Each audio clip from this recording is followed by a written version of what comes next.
생각을 해야 되는 것이죠. 그래서 교회에서는 정치인들이 온다고 인사를 하거나 특별히 어떤 정당에 속한 사람을 지지하거나 그런 입장 표명을 하지 않는 이유가 거기 있습니다. 다른 정치 성향을 가진 성도들도 절반 정도 계시거든요. 그런 겁니다. 그래서 문제는 민족주의적 예언자는 그럼 나쁘냐? 그러면 성경 66권에 오바댜서가 못 들어왔겠죠. 지금으로 따지자면 오바댜서는 여당 예언자입니다. 그러니까 자신의 나라가 잘 되기를 학수고대하고 기도하는 예언자. 그런데 그런 성향을 가진 사람에게도 하나님이 예언의 말씀을 넣어주셨다는 거예요. 그래서 성경 66권 안에 오바댜의 기록이 들어있다는 거죠. 여러분, 지금까지 오바댜서를 여러분 성경 통독을 하시든 필사를 하시든 인생에 몇 번은 읽거나 쓰거나 하셨을 건데, 그냥 그 예언의 내용만 읽다 보면 이런 어떤 신학적인 주제나 고민을 우리가 할 틈이 없는데, 예레미야처럼 정말 그 유다 민족의 아주 쓰라린 부분을 후벼 파는 그런 예언의 말씀을 받은 예언자도 있고, 어떤 예언자는 저 에돔이 저지른 저 죄악, 에돔을 진멸하시고 우리 유다 백성은 곧 회복시키실 거야, 이런 예언의 말씀을 전한 사람이 있다, 이겁니다. 그러니까 뭐가 맞다 뭐가 틀리다가 아니라 하나님이 그 예언의 말씀을 주셨다면 그 사람이 보는 관점에 따라서 그 예언의 말씀이 선포되었고 응답되었고 그것이 이루어졌다 하는 것이죠. 그러니까 다르다라고 하는 것이죠. 교회 안에 있는 여러 다른 성도들의 성격, 취미, 정치적인 방향성, 어떤 의미 있게 생각하는 것들을 서로 존중할 수 있어야 된다는 거죠.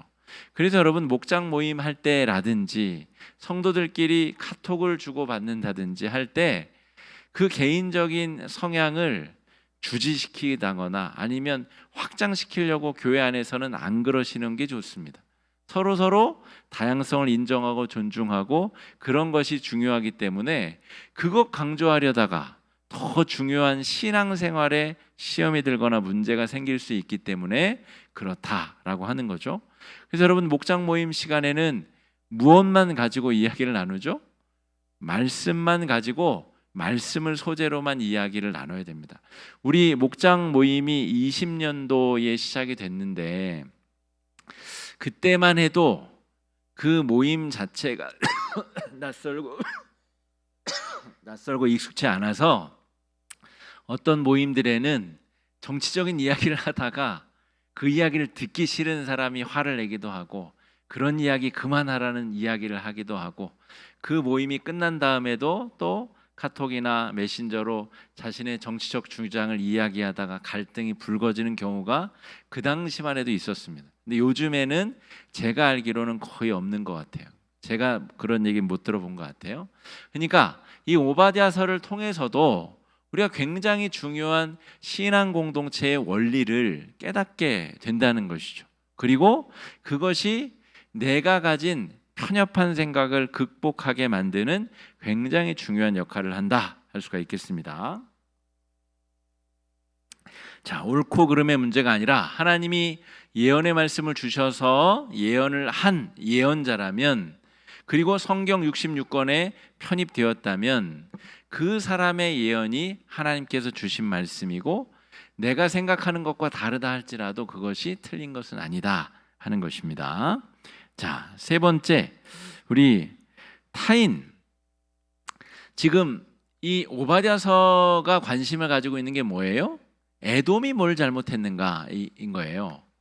예레미야, 에스겔은 유다 백성이 뭘 잘못했는가, 아모스서는 북이스라엘이 뭘 잘못했는가, 호세아서 북이스라엘이 뭘 잘못했는가. 그런데 지금 이 오바댜서가 집중하고 있는 것은 에돔이 무슨 죄를 저질렀냐면 타인의, 특별히 악인의 고통을, 그러니까 타인의 고통을 기뻐하는 죄. 그러니까 에돔 입장에서 우리 조상, 우리 에서 할아버지의 축복을 가로챈 저 악당 같은 민족 이스라엘이 드디어 벌을 받는구나. 얼마나 고소했겠어요, 그죠? 에돔 입장에서는 우리 조상 에서 할아버지가 받아야 될 축복을 야곱이 가로챘고, 그래서 저렇게 떵떵거리고, 다윗 시대에는 얼마나 이스라엘이 잘 나갔어요. 그런 시대에 에돔이 계속해서 조공을 바치고 그 이스라엘을 섬기는 위치에 있었거든요. 그런데 그러다가 지금 유다가 멸망하여서 바벨론에 완전히 짓밟히게 되자 에돔이 신나가지고 지금 바벨론과 더불어 약탈하고 그렇게 꾸짖었다는 거죠. 그러니까 여러분, 지금 이 타인의 고통을 기뻐하고 그 가운데서 이익을 탐하는 자들, 하나님께서는 그러한 자들을 싫어하신다라고 하는 중요한 주제의식이 있다는 것입니다. 일본이, 우리 여기서 일제는 일본 제국을 말합니다. 제국주의 시대의 일본, 지금 일본은 그런 나라가 아니죠.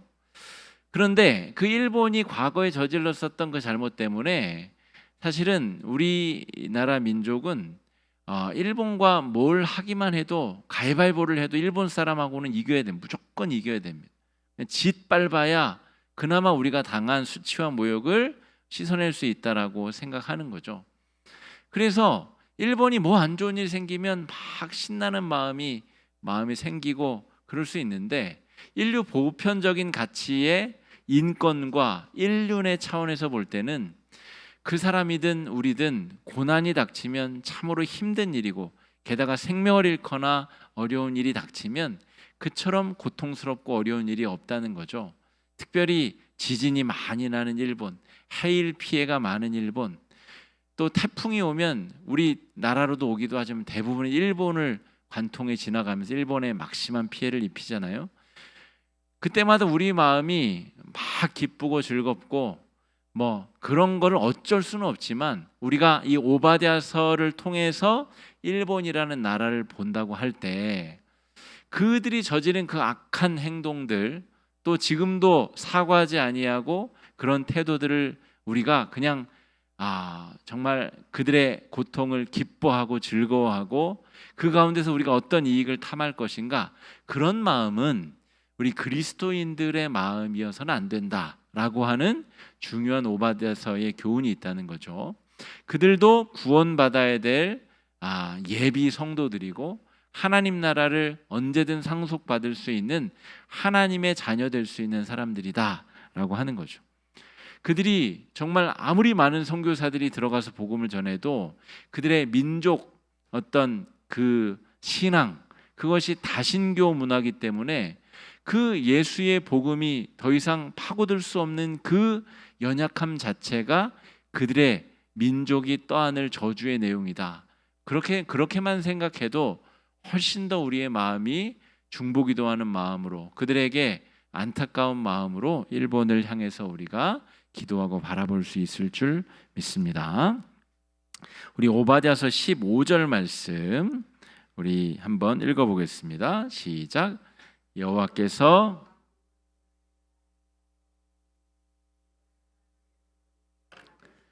내가 행한 것이 내 머리로 돌아갈 것이라. 그러니까 이 오바댜서의 예언의 말씀은 에돔을 향한 말씀임과 동시에 이 유다 백성들은 그러면 북이스라엘이 멸망할 때 어땠을까요? 똑같이 했어요. 똑같이. 그러니까 지금 남유다가 멸망할 때 에돔이 저지른 잘못을 오바댜서가 지적하고 있잖아요. 그런데 북이스라엘이 멸망할 때 남유다가 그렇게 고소해했단 말입니다.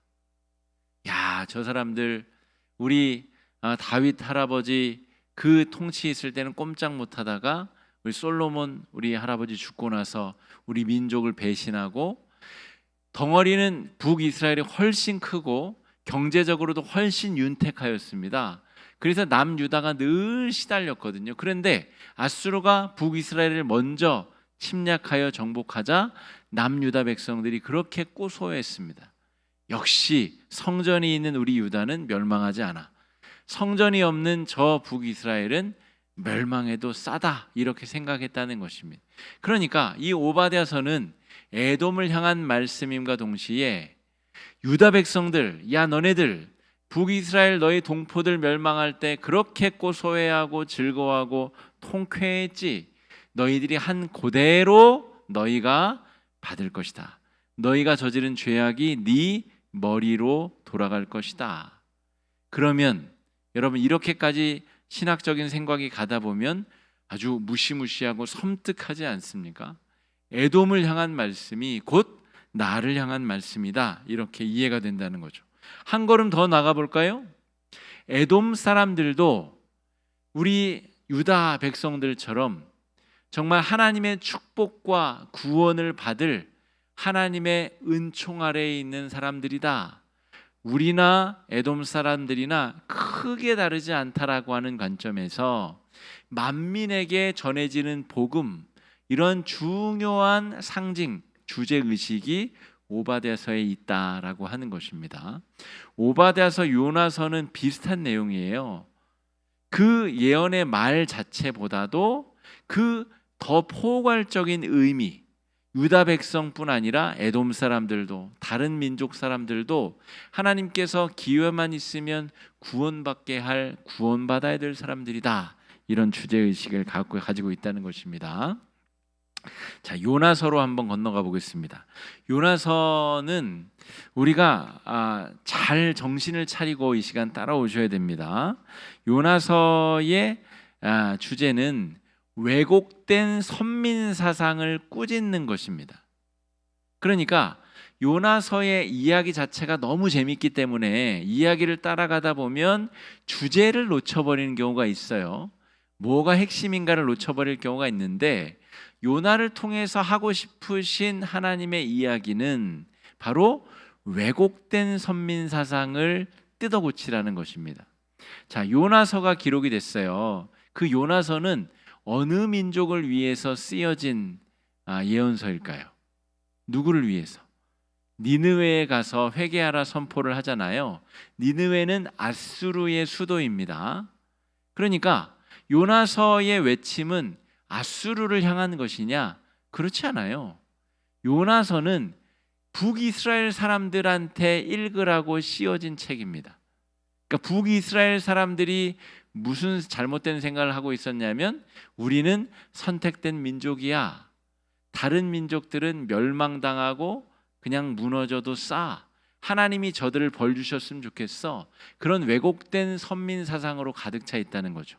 선민이라는 것은 선택된 민족이란 뜻인데, 선택받은 대로 잘 살아야 되잖아요. 그런데 선택받았음에도 불구하고 이방 민족들보다 못되게 살면서 자기들은 선민이니까 멸망당하지 않을 것이다, 이렇게 착각하고 있었다는 거예요. 그래서 그 생각을 뜯어고쳐라, 이게 바로 요나서의 주제라는 것입니다. 이 주제의식을 모른 채 그냥 스토리라인만 쭉 따라가다가 재밌는 얘기구나, 이렇게 요나서가 끝나버리는 분들이 많습니다. 그렇지 않습니다. 선민의식, 왜곡된 선민의식을 고쳐라 라고 하는 것입니다. 자, 시대적 배경을 한번 살펴보겠습니다. 시대적 배경은 북이스라엘입니다. 지금 북이스라엘과 남유다를 막 왔다 갔다 하기 때문에 여러분 헷갈릴 수 있는데, 지금 니느웨에 가서 회개하라 외치라고 하기 때문에, 니느웨는 아수르의 수도이죠. 뭐 도쿄에 가서 회개를 선포해라, 이런 거 비슷한 겁니다. 그러니까 도쿄는 일본의 수도잖아요. 그러니까 니느웨는 아수르의 수도고, 아수르가 아직 북이스라엘을 멸망시키기 이전에 여로보암 2세 시대에 활동했었던 사람이 바로 요나다라고 하는 것입니다. 자, 북이스라엘의 여로보암 2세 시대의 예언자. 왜 여로보암 2세냐고 하면 솔로몬 이후에 솔로몬의 아들이 르호보암인데, 북이스라엘에서는 솔로몬의 신하 중에 하나에서는 여로보암이라는 자가 반역을 꾀합니다. 그래서 북이스라엘을 통치하게 되죠. 그 북이스라엘의 초대 왕이 여로보암이고, 요나 시대에 여로보암이라는 이름을 쓰는 왕이 한 명 더 있었기 때문에 여로보암 2세라고 부릅니다. 이 여로보암 2세 시대가 북이스라엘에서는 가장 부유하던 때입니다. 가장 넓은 영토를 차지하고 부유하던 시대.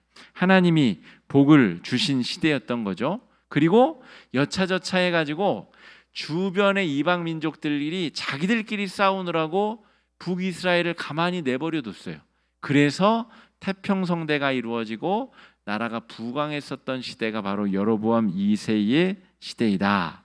자, 이 여로보암 2세의 시대에 하나님이 번영을 주셨는데, 번영하고 하나님께 감사하고 영광을 돌려야 되는 그 시대에 뭐를 했다고요? 우상 숭배를 하고 영적 타락이 벌어졌어요. 그러니까 잘 살게 해달라고 우리가 목 놓아 기도하지만 잘 살게 되었을 때 우리의 영혼을 지킬, 우리의 신앙을 지킬 그런 결심과 용단도 없으면서 무조건 잘 살게 해달라 우리가 잘못 기도하는 경우가 위험한 경우입니다. 하나님이 잘 살게 되었을 때 더욱더 하나님을 잘 섬기고 영적 절개를 잘 지키며 신앙적으로 성숙할 수 있을 때에 하나님께서 부유함도 주시고 풍요함도 주시는 거죠. 근데 그걸 간수할 수도 없으면서 이 부유하게 번영이 영적 타락으로 이어진 시대가 북이스라엘의 여로보암 2세의 시대인데, 아모스, 호세아가 요때 요나와 같이 예언을 했었던 사람들입니다. 아모스는 남유다 사람이었죠. 양 치른 사람이었고 양털 깎아서 북이스라엘에 팔던 사람. 북이스라엘에 가다 보니까 이 종교 기득권자들이 착복하고 재판관들이 뇌물 받아서 재판을 거짓되게 하고 이런 것들을 보면서 북이스라엘을 비판했었죠. 그러니까 그때가 다 같은 때라는 것입니다. 호세아서를 한번 생각해 보세요. 하나님의 지고지순한 사랑으로 여인을 사랑했는데 그 여인은 맨날 밖에 나가서 아무 남자나 자고 애를 배 가지고 들어오고, 그럼에도 불구하고 하나님이 용서해 주면 또 나가서 그 이상한 짓들을 하고 다니고, 여로보암 2세의 시대가 바로 그러한 시대였다 하는 것입니다. 자, 그러한 시대에 그 시대에 요나는 뭐라고 예언을 했느냐? 우리 열왕기하 14장 25절 말씀 앞쪽에 화면 보고 한번 읽어보겠습니다. 시작. 이스라엘의 하나님 여호와께서 아미떼의 아들 선지자 요나를 통하여 하신 말씀과 같이 여로보암이 이스라엘 영토를 회복하되 하맛 어귀에서부터 아라바 바다까지 하였으니, 여기까지. 그러니까 아모스와 호세아는 정신 차려라 이 사람들아, 영적 타락을 버리고 영적 갱신을 하자 이런 외침을 했다면, 아미떼 아들 요나는 뭐라고 했다고요? 여로보암이 이스라엘의 영토를 회복하되. 아까 오바댜랑 비슷하죠? 왕궁 예언자, 민족주의 예언자. 아니, 우리 민족이 잘못하는 건 난 잘 모르겠고 하나님이 우리 민족을 복 주시고 축복하면 좋겠습니다. 여러분, 우리도 그렇게 기도하지 않습니까? 여러분, 우리도 그렇게 기도해요. 지금 우리나라 정부가 다 잘하고 있습니까? 잘못하는 것도 있고 외교적으로 실수하는 것도 있고, 그런데 그냥 잘 되려고만 우리도 그렇게 기도하잖아요. 무엇이 잘못됐는지 위정자들이 깨닫게 하시고 돌이키게 하시고, 그런 기도는 잘 안 해요. 그냥 우리나라가 어찌됐든 잘 먹고 잘 살았으면 좋겠어요. 그래서 그런 기도를 그냥 무턱대고 하는 경우가 많다는 것입니다. 그런데 잘 생각하고 우리가 기도해야 돼요. 하나님의 말씀에 비추어서 잘못된 것은 고쳐달라고 기도를 하기도 해야 되고, 그 와중에서도 하나님이 은혜를 베풀어 달라고도 기도해야 되고, 여러 가지 기도의 다양성을 가지고 우리가 기도해야 되는데, 요나는 성향상 민족주의자였다는 것입니다. 우리 민족이 비록 죄 많이 짓고 하나님 앞에 마음에 쏙 들지 못하지만, 그렇지만 하나님 선택된 민족 아닙니까? 우리가 하나님의 선택된 거룩한 민족 아닙니까? 우리 민족이 잘 돼야 되겠습니다. 이런 마음으로 꽉 차 있었던 사람이다 라고 하는 거죠. 자, 요나는 북이스라엘의 번영과 축복을 갈망했었던 민족주의 예언자다. 근데 하나님께서 이런 자기 멋대로 기도하고 자기 멋대로 예언하려고 하는 사람도 하나님께서 들어서 쓰신다는 거죠. 어떻게 해요? 반면교사로. 우리 정면교사라는 게 있고 반면교사라는 게 있어요. 정면교사는 그 사람이 하는 그대로 따라가면 나도 인격적으로 훌륭해지고 또 내가 이루고자 하는 목표에 도달할 수 있고, 이게 정면교사죠. 반면교사는 그 사람이 하는 대로 정반대로만 하면 내가 성공하고 잘 될 수 있는 게 반면교사입니다. 그러니까 지금 요나는 하나님이 어떤 예언자로 택하셨냐면, 하나님의 말씀을 지지리도 안 듣는 예언자, 그 사람을 일부러 찝으셔서 그 사람의 행동을 통하여서 반면교사를 삼게 했다는 거예요. 그러니까 요나 이야기를 쭉 따라 이야기에만 매몰되면 이런 주제를 싹 다 놓쳐버릴 수가 있다라고 하는 것입니다. 자, 북이스라엘의 배타적인 선민 사상을 하나님께서 요나를 통해서 꾸짖고 계세요. 우리가 오늘 읽은 4장 1절, 요나서 4장 1절로 11절 말씀이 뭐죠? 요나가 혼나는 내용이에요. 요나가 잘했다는 내용이, 심지어는 여러분 11절로 4장이 끝나는데 12절에 요나가 잘못했습니다, 회개하는 내용이 없어요. 끝끝내 요나가 회개했다는 내용이 없다니까요. 웬만하면 회개했다고 쓸 건 아니에요. 그러니까 끝끝내 고집을 안 꺾었다는 겁니다. 하나님께서 말씀하시는 거, 그거 나는 뭐, 그러면 하나님을 믿는 거예요? 아니면 자기 나라의 번영을 믿는 거예요? 이게 왜곡된 선민 사상의 핵심입니다. 하나님의 선택을 입은 백성이면은 하나님께서 왜 선택하셨는지, 하나님께서 뭘 원하시는지 거기에 관심이 있어야 되는데, 나는 선택받았다 이거예요. 그러니까 나는 잘못되면 안 돼, 내가 잘못되면 하나님 당신이 틀려먹은 거다, 이렇게 나가는 겁니다. 이런 현상을 발견할 수 있는 이단이 있습니다. 어떤 이단이 그럴까요? 이단은 무조건 신천지만 있는 게 아니라 구원파 이단이 꼭 이렇습니다. 구원파 이단.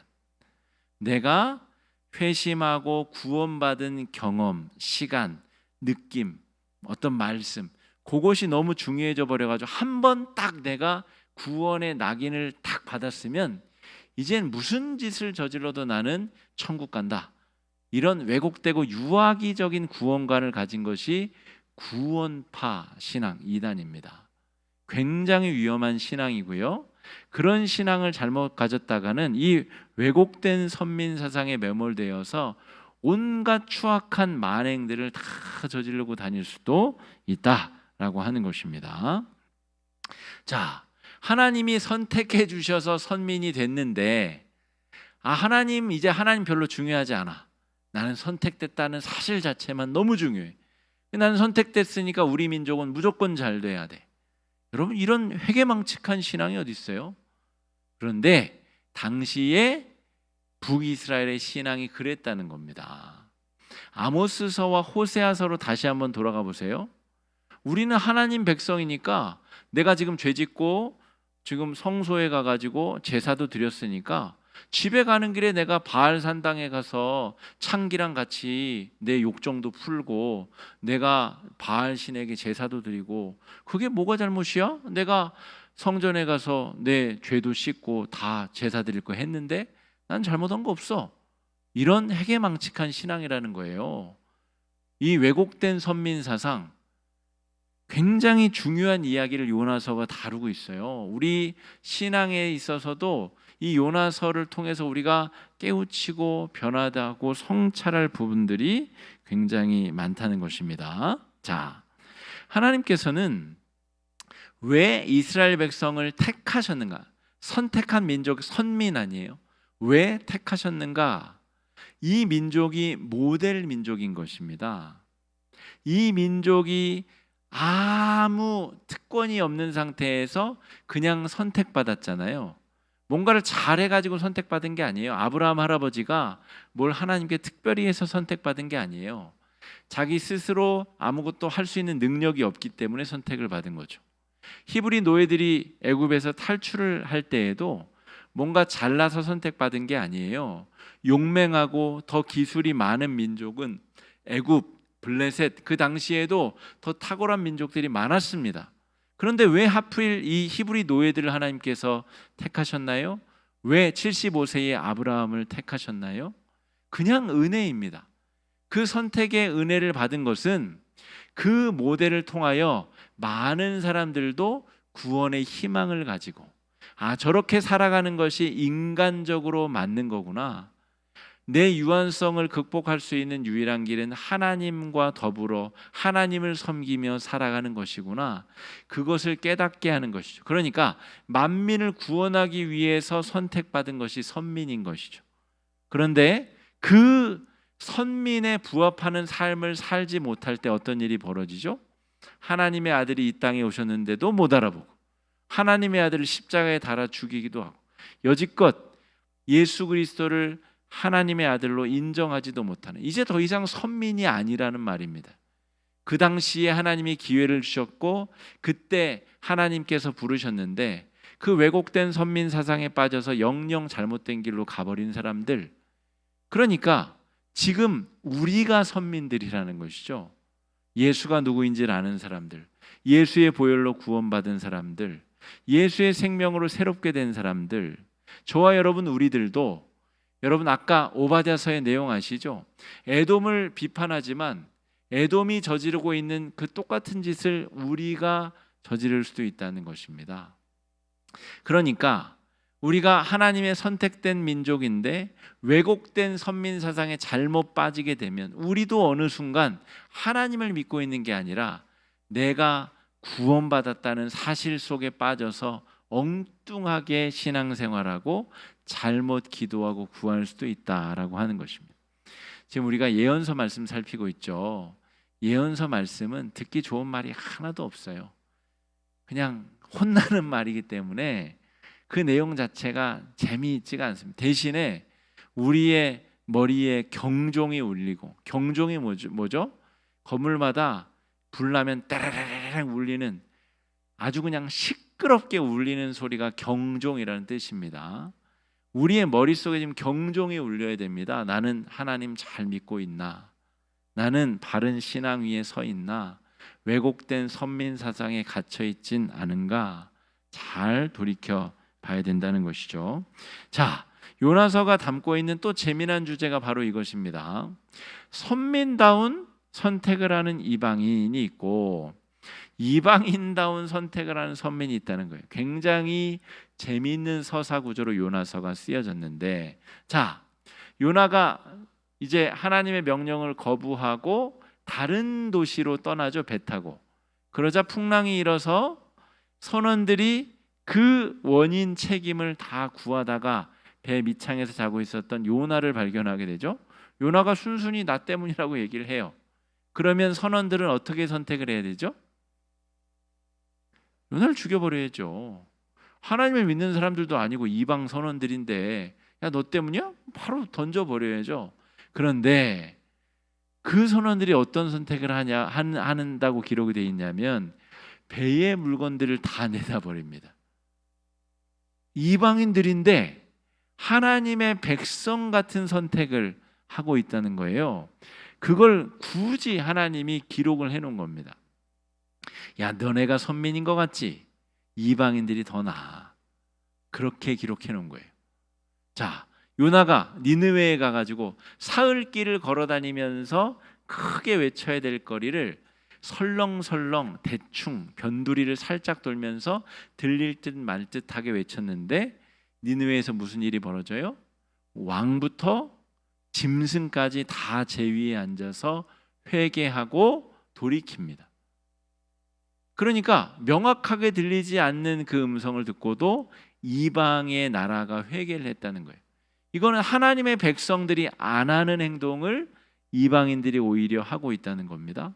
자, 바꿔서 이제 이방인다운 선택을 하는 요나가 하나님의 명령을 어떻게 하죠? 거부하죠. 그리고 도망갑니다.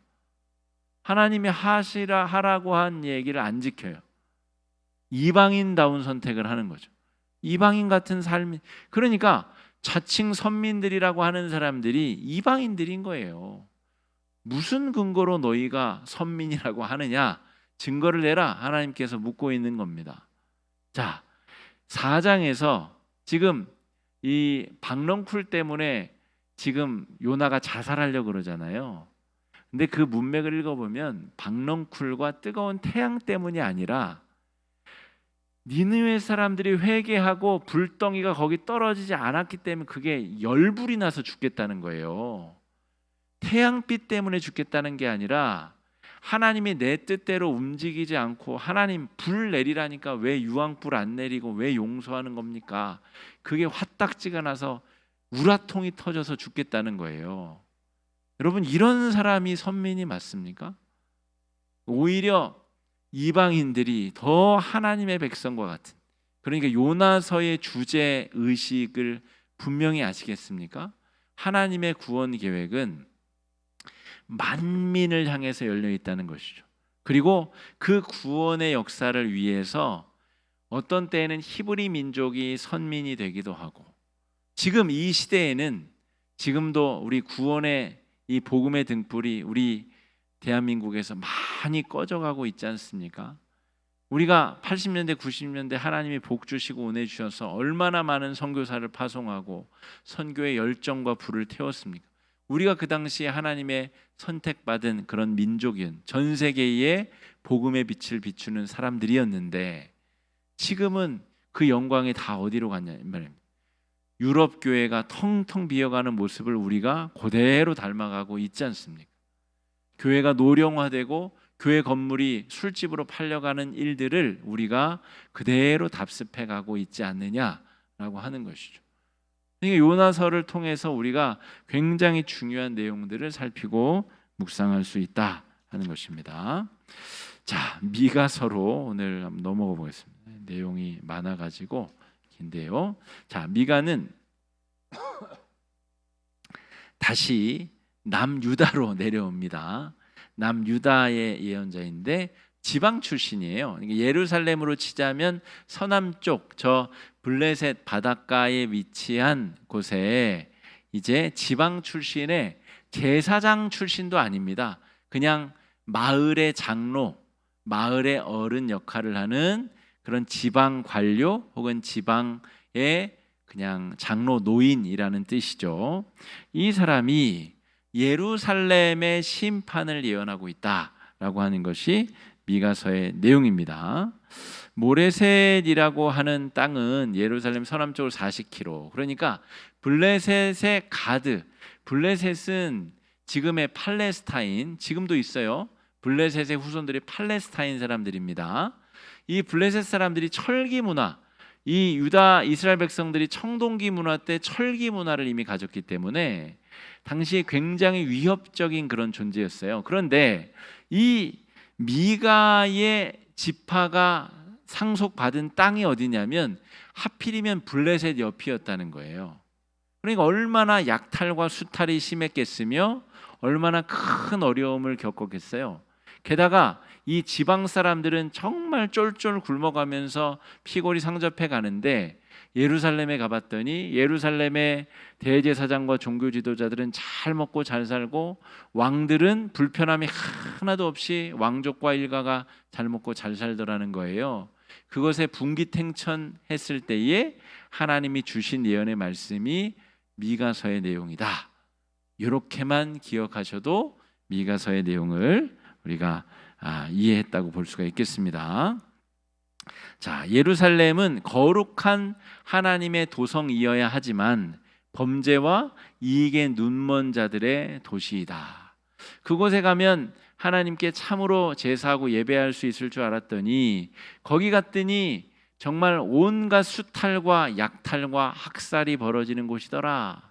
여러 가지 이유로 시골 사람들을 등쳐먹는 곳이 예루살렘이더라 라고 하는 내용입니다. 미가서 1장 5절 말씀 한번 읽어보겠습니다. 시작. 이는 다 야곱의 허물로 말미암음이요 이스라엘 족속의 죄로 말미암음이라. 야곱의 허물이 무엇이냐? 사마리아가 아니냐?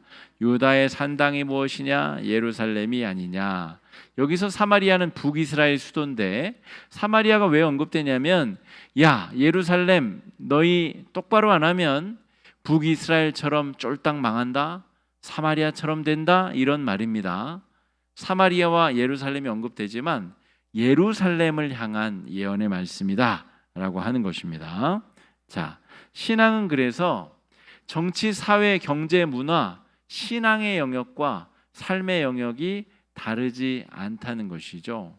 그러니까 이런 거예요. 미가가 하나님께서 약자들 도와주고 가난한 사람들, 지방 사람들 도와주라고 그렇게 말씀하셨잖아 라고 예언의 말씀을 하자 사람들이 미가한테 뭐라 그러냐면, 그런 얘기 하지 마. 그런 거는 하나님의 통치, 신앙과 아무 상관없는 거야. 제사 잘 드리고 성전에서 자주 얼굴 비치면 그게 하나님 잘 믿는 거야 라고 미가를 공격했다는 거예요. 여러분, 모세오경의 내용을 잘 살펴보십시오. 하나님 잘 믿는다는 것은 하나님을 사랑하고 똑같은 마음으로 이웃을 사랑하는 것을 말합니다. 밭을 추수할 때에도 밭 내귀퉁이는 듬성듬성 고아와 가부들이 부끄러움 없이 그것을 추수해 가다 먹을 수 있도록, 이방 나그네들이 그것을 가져다가 이동 중에 먹을 수 있도록, 그렇게 다 같이 다 함께 잘 살도록 하는 것이 성경의 율법의 목적인데, 이 예루살렘의 종교 지도자들, 예루살렘의 기득권자들은 웬걸 그냥 약탈해가고 종교세에 온갖 이름의 세금을 붙여가지고 예루살렘 사람들은 잘 먹고 잘 사는데 시골 사람들은 등골이 빠지도록 일하고 부역에 차출되고 이방 나라의 공격에 할 일 없이 약탈과 수탈을 당하는 일을 미가가 경험하고 예언의 말씀을 전했더니, 예루살렘 종교 지도자들은 그런 얘기 하지 마. 정치나 경제, 사회, 문화 이런 거는 신앙과 아무 상관없는 거야. 그렇게 반박했다는 것이죠. 미가의 마음이 우라통이 치밀지 않았겠습니까? 그런 내용을 담고 있다 하는 것입니다. 자, 미가서 6장 6절에서 8절 우리가 잘 아는 말씀인데요. 한번 같이 읽어보겠습니다. 시작. 내가 무엇을 가지고 경배할까? 내가 번제물로 1년 된 송아지를 가지고 그 앞에 나아갈까? 여호와께서 천천의 수장이나 만만의 강물 같은 기름을 기뻐하실까? 내 허물을 위하여 내 맏아들을 내 영혼의 죄로 말미암아 내 몸의 열매를 드릴까? 사람아, 주께서 선한 것이 무엇임을 내게 보이셨나니 여호와께서 내게 구하시는 것은 오직 정의를 행하며 인자를 사랑하며 겸손하게 내 하나님과 함께 행하는 것이 아니냐. 여기 천천의 수량, 만만의 이 재물, 이런 이야기가 나오죠.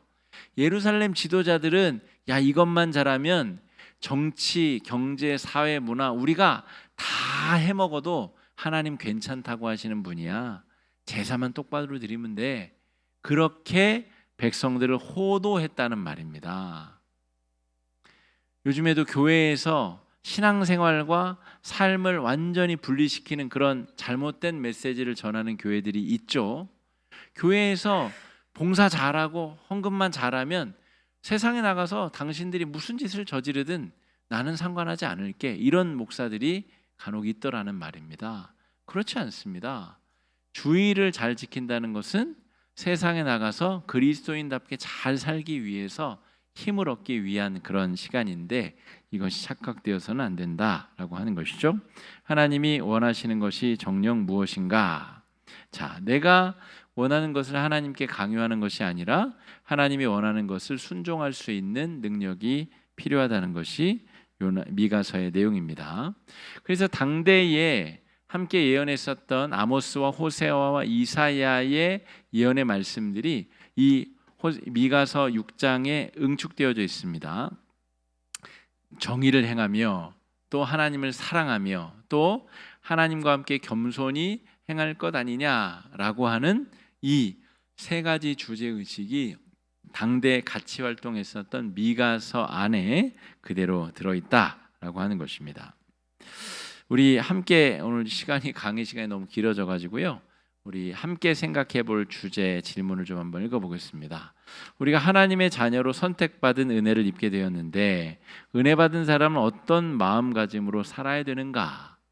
우리 오바댜서 요나서가 민족주의 예언자, 우리 민족만 잘 되면 돼라고 하는 그런 성향을 가진 예언자들을 살펴보았는데 이것이 왜곡된 선민 사상으로 나아갔다 말씀드렸죠. 그러면 바르게 선택받은 사람들은 어떤 태도로 삶으로 살아가야 되는가라고 하는 것이죠. 우리 답을 한번 같이 읽어보겠습니다. 시작. 은혜 받을 자에 대한 하나님의 선택은 사람의 영역이 아니다. 다만 은혜로 선택받은 백성들이 어떻게 살아야 되는지는 성경에 분명히 기록되어져 있다. 내가 선택받은 것이 무공한 은혜인 줄 알고 그 은혜를 모두가 받아 누릴 수 있도록 정의를 행하고 사랑을 실천하며 겸손히 하나님과 동행하는 것이다. 만민을 은혜 앞으로 견인하는 삶이다 라고 볼 수가 있겠습니다. 이 답으로 질문에 대한 답을 좀 대신하겠습니다. 우리가 세 가지 정도 기도 제목 가지고